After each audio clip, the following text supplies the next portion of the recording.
ప్రార్థనా జీవితంలో ఎవ్వరు కూడా పట్టభద్రులు కారు అనే సత్యాన్ని నేనైతే ఇష్టపడుతూ ఉన్నాను. నేను అంటే 10th క్లాస్ అయిపోయింది అనుకో, తర్వాత ఇంటర్మీడియట్ ఆలోచన చేస్తాం.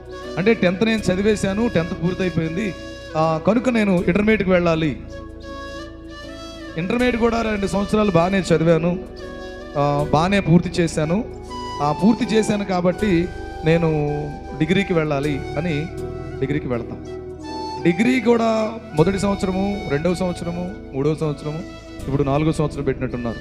ఈ 4 సంవత్సరాలు కూడా పూర్తయిపోతే నేను పీజీకి వెళ్ళాలని ఆలోచన చేస్తూ ఉంటాను.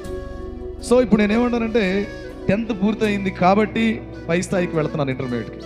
ఇంటర్మీడియట్ పూర్తయింది కాబట్టి మరి డిగ్రీకి నేను ఇంకో స్థాయికి వెళ్తున్నాను.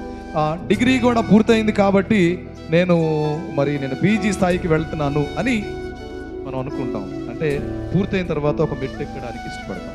కానీ ప్రార్థన, ఇది నేను అయిపోయింది, ఇది చేసేసాను, ఇది నాకు వచ్చేసింది, నాకు అంతా తెలిసింది, ఇంకా ఏదో స్థాయికి వెళ్ళడానికి ప్రార్థన అనేది పూర్తి కానే కాదు. దేవునికి స్తోత్రం.